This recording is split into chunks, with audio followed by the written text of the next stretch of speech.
Assalamualaikum dan hai semua pendengar. Selamat datang ke podcast Santai Ilmu kita pada hari ini. Saya Amal Wafan Najihah selaku host atau moderator anda untuk podcast kita pada hari ini. Baiklah, dalam episod kali ini kita akan berbual tentang satu topik yang sangat dekat dengan jiwa kita semua, iaitu pengamalan dan penghayatan akhlak mulia dalam kalangan pelajar IPGKS. Sebelum kita mula berbual dengan lebih panjang, jom kita mulakan majlis ilmu kita dengan bacaan doa agar urusan kita dipermudahkan. Baiklah, tanda tangan. Bismillahirrahmanirrahim. Rabbi shrah li sadri wa yassir li amri wahlul 'uqdatam min lisani yafqahu qawli. Amin. Alhamdulillah. Baiklah, sebelum kita masuk kepada isi perbincangan, biarlah saya perkenalkan dahulu tetamu jemputan kita pada hari ini. Baiklah, bersama dengan saya iaitu Dayana binti Irwan alias Bob yang akan kupas tentang aspek riadah dan hubungan dengan sesama Muslim. Assalamualaikum Dayana. Assalamualaikum semua. Hai Wafa. Hai. Excitednya nak kongsi hari ini. Alhamdulillah. Baiklah, seorang lagi tetamu kita pada hari ini iaitu Ummul Ulmairah binti Ahmad Fazli yang akan bincangkan tentang hubungan dengan rakan bukan Muslim serta hubungan dengan pensyarah dan kaki tangan IPGKS. Assalamualaikum Mul. Waalaikumsalam Wafa. Hai semua. Semoga bermanfaat perbincangan kita ini. Alhamdulillah, syukur. Baiklah, sebelum kita mulakan, saya nak tanya ni, akhlak ni sebenarnya cerminan siapa kita, betul tak? Kadang-kadang orang tak tengok pun result kita yang dulu, tetapi diorang tengok cara kita bercakap, hormati orang dan macam mana kita jaga ibadah seharian. Dan sebenarnya bila kita sebut tentang akhlak, kita tidak boleh lari daripada mencontohi Rasulullah SAW, iaitu insan yang menjadi teladan terbaik sepanjang zaman. Kalau kita imbas balik, Rasulullah dilahirkan di Mekah pada tahun 570 Masihi dalam keluarga Bani Hashim. Sejak kecil, baginda sudah dikenali dengan akhlaknya yang mulia, jujur, amanah dan sangat penyayang. Sebab tu orang Mekah panggil baginda dengan gelaran Al-Amin yang bermaksud orang yang dipercayai. Masa remaja lagi, Rasulullah dah menunjukkan sifat kepimpinan dan kejujuran yang luar biasa. Sebelum dilantik jadi Rasul pun, baginda dah terkenal dengan keadilan, rendah diri dan sikap tolong-menolong antara masyarakat. Betul tak semua? Betul. Betul tu Wafa. Walaupun Rasulullah bukan daripada golongan kaya raya, tetapi baginda sangat disayangi oleh semua orang sebab akhlaknya. Bila kita baca sirah, baginda tak pernah tinggikan suara, tak pernah marah tanpa sebab dan selalu sabar walaupun orang menghina baginda. Ya, sebab tu Allah puji akhlak Rasulullah dalam Al-Quran. Dalam surah Al-Qalam ayat 4, Allah berfirman, dan sesungguhnya engkau wahai Muhammad mempunyai akhlak yang sangat mulia. Ayat ini sendiri dah menunjukkan betapa tinggi dan kedudukan akhlak baginda. Akhlak baginda bukan hanya dalam percakapan, tetapi dalam semua aspek kehidupan, sama ada sebagai seorang suami, pemimpin, kawan maupun pendakwah. Baginda sentiasa lemah lembut, mudah memaafkan dan paling penting, baginda beramal dengan apa yang diajarkan. Bila baginda ajar tentang kasih sayang, baginda tunjukkan dengan perbuatan. Bila baginda ajar bersabar, baginda sendiri sabar dalam ujian. Saya suka satu hadis Nabi yang selalu disebut, sebaik-baik kamu adalah yang paling baik akhlaknya. Riwayat Al-Bukhari dan Muslim. Hadis ini menjadi peringatan yang akhlak itu bukan benda sampingan, tapi tanda sebenar keimanan seseorang. Jadi, bila kita bincang tentang akhlak sebagai seorang pelajar, sebenarnya kita sedang cuba meniru akhlak Rasulullah sendiri dalam konteks kehidupan kita. di kampus, di bilik kuliah, malah di media sosial pun. Jadi kalau kita nak jadi pelajar cemerlang, bukan cukup dengan pandai dalam kelas je, tapi juga kena cemerlang dalam segi akhlak dan ibadah. Okey, sekarang saya nak buka perbincangan dengan satu aspek penting, iaitu ibadah. Kadang-kadang dalam hal ini, kita nampak ada sedikit kelompangan di kalangan pelajar kita. Okey semua, bila kita sebut tentang ibadah, tak boleh lari daripada satu perkara penting. Sebab ibadah ini sebenarnya mencerminkan hubungan kita dengan Allah. Kalau hubungan tu rapat, biasanya akhlak pun menjadi baik. Tapi kalau hubungan tu longgar, masa itulah baru kita rasa malas, lalai, cepat marah dan hilang arah. Saya nak kongsi sedikit hasil perhatian kami di kampus ya. Bila tiba hari Jumaat, kita boleh nampak situasi yang agak membimbangkan kan? Ramai pelajar lelaki lambat turun ke surau untuk solat Jumaat. Ada yang masih bersantai dekat bilik asrama, ada yang baru nak mandi bila azan kedua berkumandang, dan ada juga yang terus tunggu iqamah baru nak keluar bilik. Allahu Akbar. Saya pun perasan benda tu. Kadang bila dah masuk khutbah pun masih ada yang berlari-lari turun tangga. Padahal khutbah tu sebahagian daripada solat Jumaat kan? Betul. Tapi masih ramai yang ambil ringan. Betul Dayana. Dan yang lagi sedih, bila kita tengok solat berjemaah 5 waktu pun makin berkurang sambutan. Terutama waktu subuh dan isyak, saf depan kosong, kadang 2-3 orang je. Sedangkan Rasulullah SAW dah sebut dalam hadis riwayat Al-Bukhari dan Muslim, solat berjemaah lebih utama daripada solat bersendirian dengan 27 darjat. Tapi sayangnya ramai antara kita yang belum betul-betul menghayati kelebihan itu. Ada yang anggap pergi surau ni macam pilihan. Kalau sempat aku pergi, kalau tak apa. Sedangkan solat ni bukan soal sempat atau tak sempat, tetapi solat ni soal keutamaan. Kalau kita betul-betul utamakan Allah, kita tentu akan cari masa. Ya, betul tu Wafa. Kadang-kadang bukan tak sempat pun, tapi sebab leka, tengok telefon, main game, tengok drama, tiba-tiba je dah habis. Ya Allah, itu dia. Leka itu adalah penyakit besar. Leka dengan dunia sampai lalai dengan Allah. Sedangkan solat berjemaah sebenarnya melatih kita berdisiplin. Kalau kita boleh kejar masa nak masuk kelas sebab takut pensyarah marah, kenapa kita tak boleh bersegera ke surau? Sebab Allah yang panggil kita. Saya pernah baca satu kata ulama, kalau nak tengok sejauh mana hubungan seseorang dengan Allah, tengoklah sejauh mana dia jaga solatnya. Bila kita jaga solat, hati jadi tenang, fikiran lebih fokus, emosi lebih stabil, dan yang paling penting, Allah redai. Betul. Kadang bila kita stres dengan tugasan, solat tu sebenarnya boleh menjadi tempat rehat rohani. Macam rest button untuk hati. Bila lepas solat, kita akan rasa lapang. Ya, betul. Ibadah tu bukan sekadar ritual, tetapi proses mendidik jiwa. Bila solat, kita belajar tunduk dan patuh. Bila puasa, kita belajar bersabar. Bila berzakat, kita belajar ikhlas dan peduli. Semua itu membentuk akhlak yang seimbang.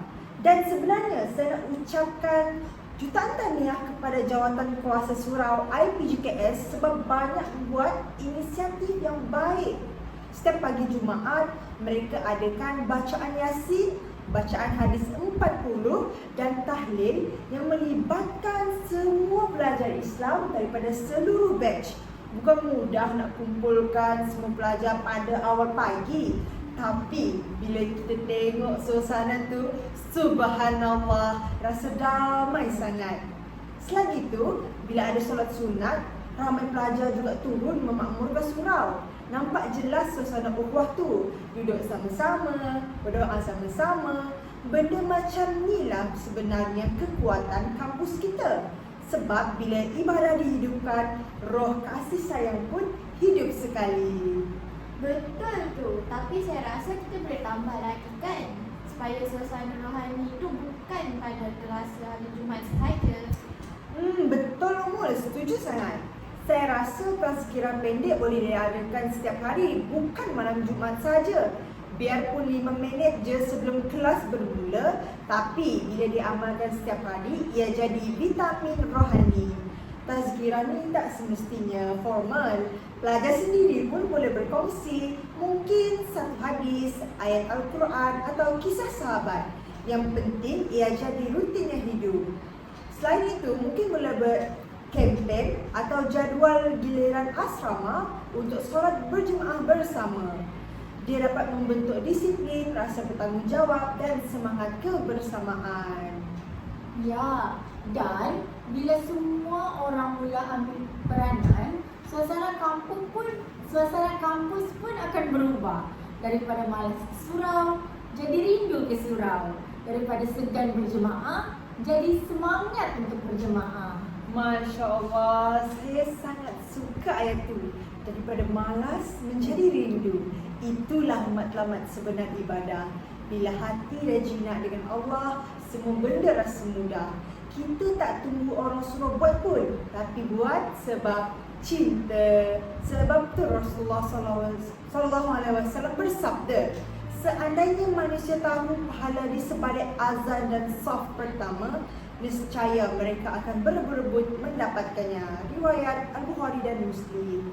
Kalau kita nak jadi pelajar yang berjaya dunia dan akhirat, kita kena mula dengan dekatkan diri kepada Allah melalui ibadah yang berkualiti dan penuh penghayatan. Mulakan dengan perkara kecil, jaga solat tepat waktu, turun berjemaah dan hadir tazkirah walaupun sekejap. InsyaAllah daripada sedikit itu Allah beri keberkatan yang banyak. Baiklah, kita beralih pula kepada aspek riadah. Dayana, boleh kongsi sedikit daripada aspek ni? Boleh. Okey. Baiklah, Assalamualaikum dan salam sejahtera kepada semua pendengar. Terima kasih kerana sudi meluangkan masa untuk mendengar podcast kami pada hari ini. Okey, kita nak sembang sikit ni tentang satu topik yang dekat dengan kehidupan kita sebagai pelajar, iaitu akhlak mulia. Tapi saya nak fokus kepada dua aspek yang kadang-kadang kita terlepas pandang, iaitu riadah dan hubungan sesama Muslim.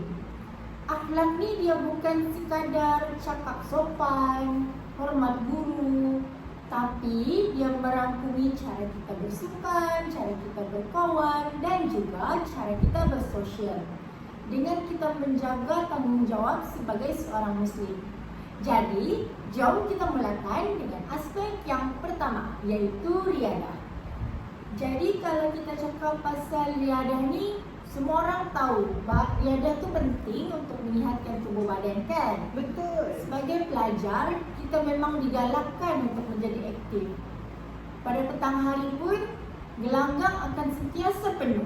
Ada yang bermain bola jaring, bermain futsal, bermain bola tampar, ada juga yang berjoging, berbasikal. Dan meriah sungguhlah keadaan kampus pada petang hari. Dan itu sebenarnya satu perkara yang sangat positif. Riadah bukan sahaja menyihatkan tubuh badan, tapi ia juga membantu kita untuk mengawal emosi, membina semangat berpasukan dan belajar nilai seperti sabar dan berdisiplin. Rasulullah SAW sendiri menggalakkan kita untuk menjadi aktif. Dalam satu hadis, baginda bersabda, ajarlah anak-anak kamu berenang, memanah dan menggunakan kuda. Riwayat Al-Baihaqi. Jelas bahawa aktiviti fizikal ini memang digalakkan dalam Islam. Ia sebagai sebahagian daripada gaya hidup sihat yang seimbang. Tapi, dalam masa yang sama, kita kena berhati-hati juga. Kadang-kadang ada yang pelajar terlalu leka dengan aktiviti riadah sampai melambatkan waktu salat. Contohnya bermain bola pada waktu maghrib pun belum salat lagi. Itu dah dikira sebagai akhlak yang perlu diperbetulkan. Betul tu Riana. Riadah bagus tapi jangan sampai terlupa tanggungjawab kepada Allah. Tepat sekali. Di kawasan kampus, saya perasan terdapat ramai pelajar yang masih berterusan melakukan aktiviti riadah walaupun sudah masuk waktu. Ada yang terus main sampai isyak. Melakukan riadah itu sudah cukup bagus, tapi janganlah sampai lalai. Akhlak Rasulullah SAW sangat menitikberatkan keseimbangan antara jasmani dan rohani. Kita boleh enjoy bersukan, tapi jangan abaikan tanggungjawab sebagai seorang Muslim, iaitu salat. Kalau kita boleh berdisiplin semasa latihan, kenapa tidak boleh berdisiplin untuk solat, kan? Cuba kamu bayangkan kalau kita berhenti sekejap untuk solat jemaah, kemudian sambung balik main. Bukankah itu lebih berkat? Jadi, untuk menambahkan, saya mencarankan supaya aktiviti sukan disusun supaya tidak bertemu dengan waktu salat. Dan setiap program riadah dimulakan dengan doa serta diakhiri dengan peringatan rohani. Barulah seimbang dunia dan akhirat. Baik, saya akan sambung dengan hubungan sesama Muslim pula. Alhamdulillah, pelajar IPGTS menjalinkan hubungan yang baik antara satu sama lain. Kita boleh nampak pelajar saling bantu-membantu, hormat antara batch dan bertegur sapa. Ini semua menggambarkan akhlak yang baik yang diajar dalam Islam. Rasulullah SAW bersabda, tidak beriman seseorang kamu sehingga dia mengasihi saudaranya sebagaimana dia mengasihi dirinya sendiri. Riwayat Al-Bukhari dan Muslim. Maksudnya di sini, kalau kita mau jadi orang yang beriman, kita kena menyayangi sahabat macam kita sayang diri kita sendiri. Tapi realitinya kadang-kadang kita nampak sebaliknya. Ada pelajar yang suka mengumpat, menyebarkan fitnah di media sosial, dan ada juga yang tak nak bekerja sama dalam tugasan, sehingga semuanya melepas tangan. Kadang benda kecil tetapi boleh merosakkan ukhuwah.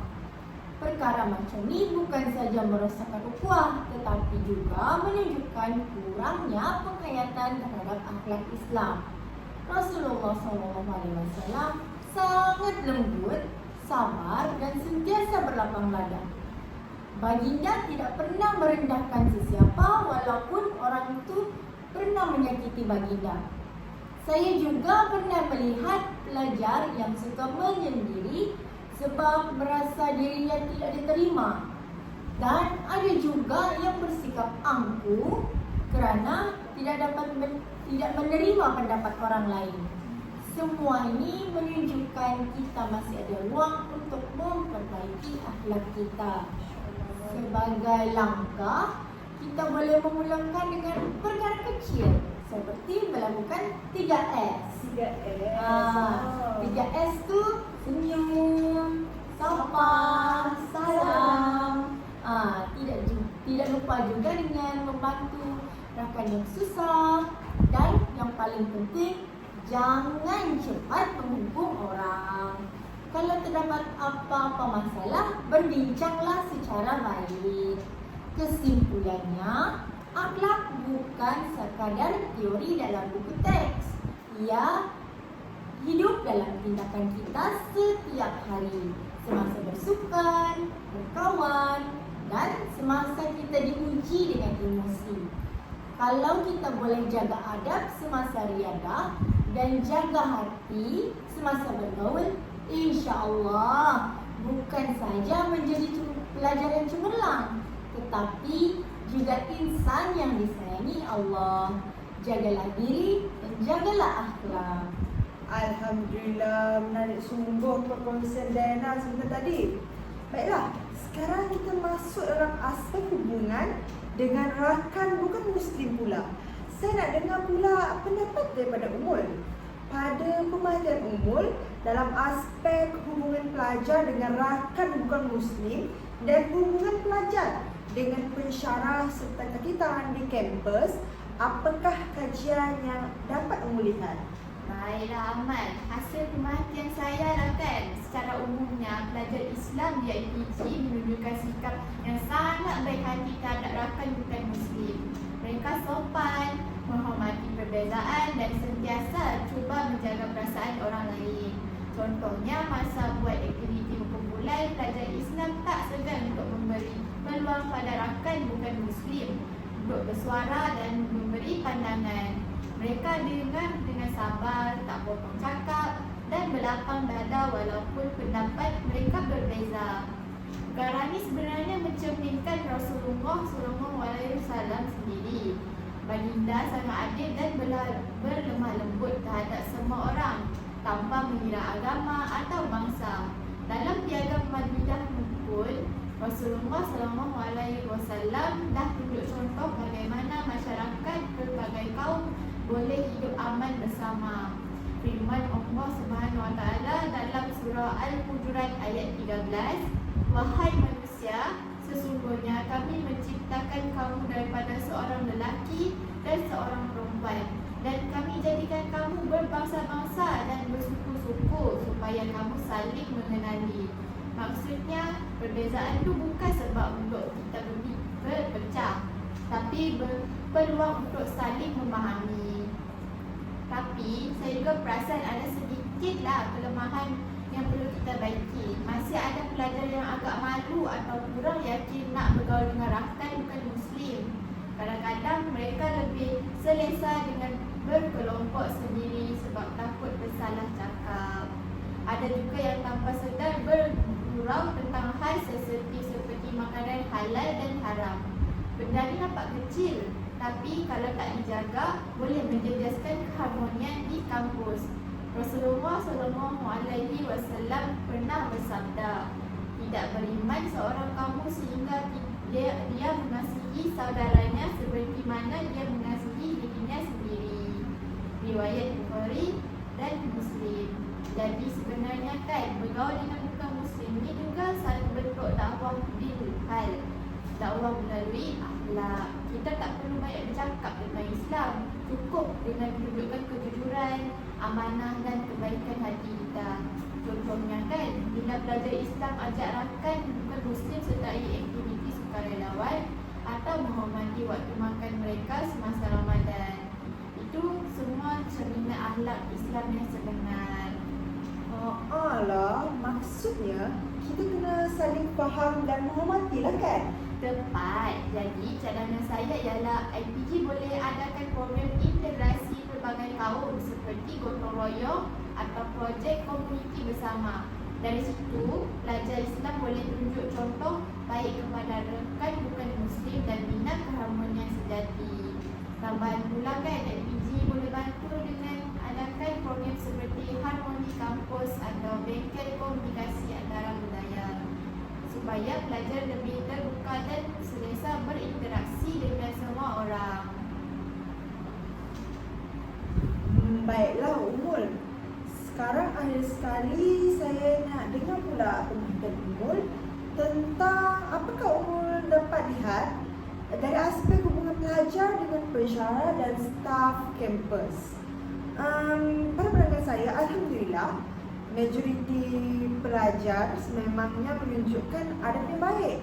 Contohnya beri salam, masuk kelas, bercakap dengan suara perlahan dan menggunakan bahasa sopan bila pensyarah bermesej. Apa pendapat Umul? Boleh Umul ceritakan? Rasulullah SAW sendiri sangat menghormati orang berilmu dan orang tua.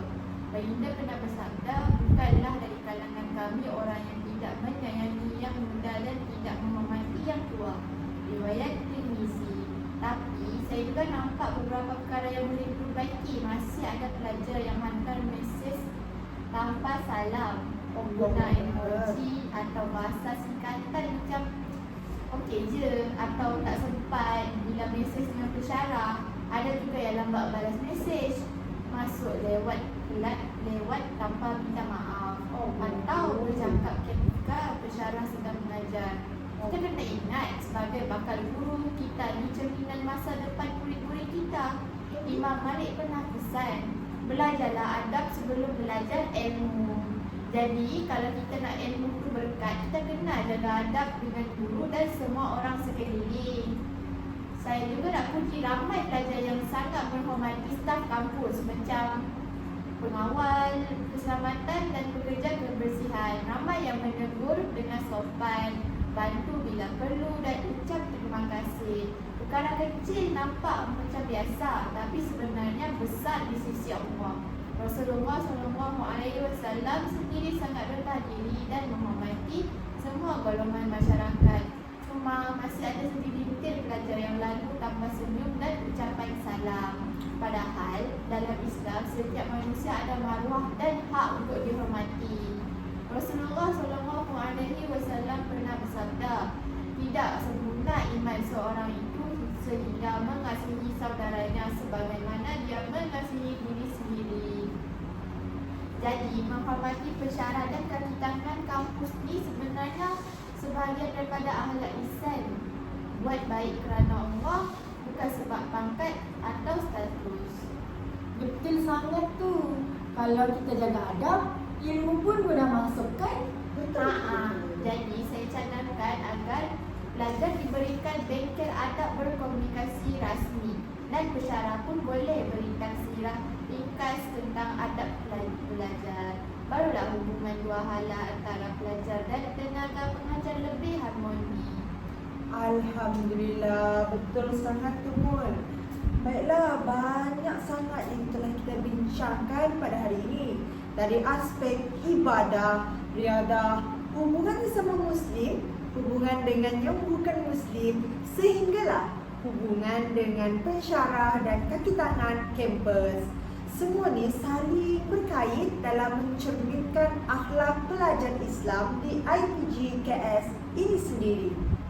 Ingatlah firman Allah dalam surah Al-Qalam ayat 4, dan sesungguhnya engkau Muhammad mempunyai akhlak yang agung.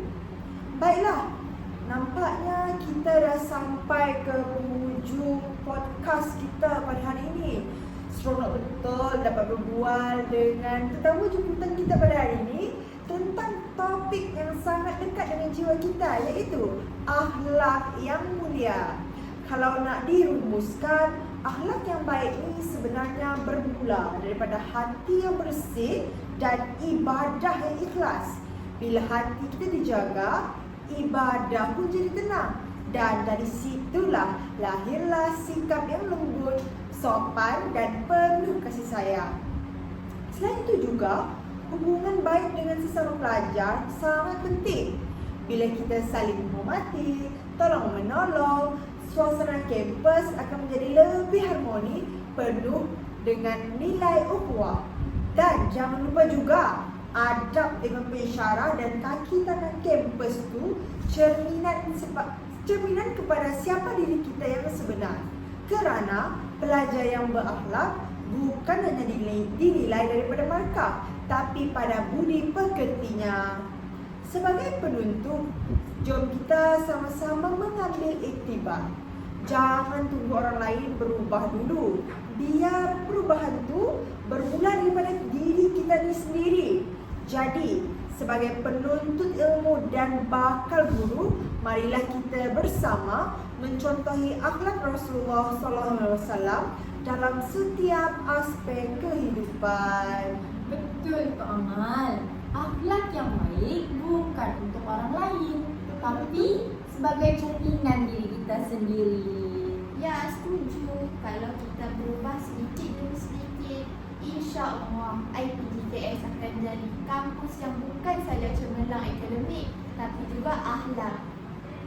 Baiklah, terima kasih saya ucapkan kepada Diana binti Irwan Bob dan juga Ummul Umairah binti Ahmad Fazli atas perkongsian yang sangat bermanfaat kita sebentar tadi. Saya berharap semoga semua pendengar dapat sesuatu tahun ini. Sampai jumpa lagi dalam episod seterusnya. Ingatlah pesan saya, kita boleh mulakan dengan perkara kecil. Contohnya, hidupkan kembali suasana rohani di surau atau adakan sesi tazkirah pendek sebelum kuliah supaya akhlak Rasulullah terus segar dalam hati dan amalan kita. Terima kasih saya ucapkan kepada semua pendengar yang setia bersama kami dari awal sampai akhir podcast kita pada hari ini. Semoga segala perkongsian pada hari ini menjadi inspirasi untuk kita semua menjadi pelajar yang bukan sahaja cerdik akal tetapi juga indah akhlaknya. Bersama saya lagi dalam episod seterusnya, saya Amalafan Najiyah binti Aswandi bersama panel-panel hebat saya ingin mengucapkan Assalamualaikum warahmatullahi wabarakatuh. Jumpa lagi dalam episod seterusnya dalam podcast Santai Ilmu IPGKS kita pada lain hari. Sekian, wabillahi taufiq wal hidayah. Assalamualaikum warahmatullahi wabarakatuh. Terima kasih, jumpa lagi.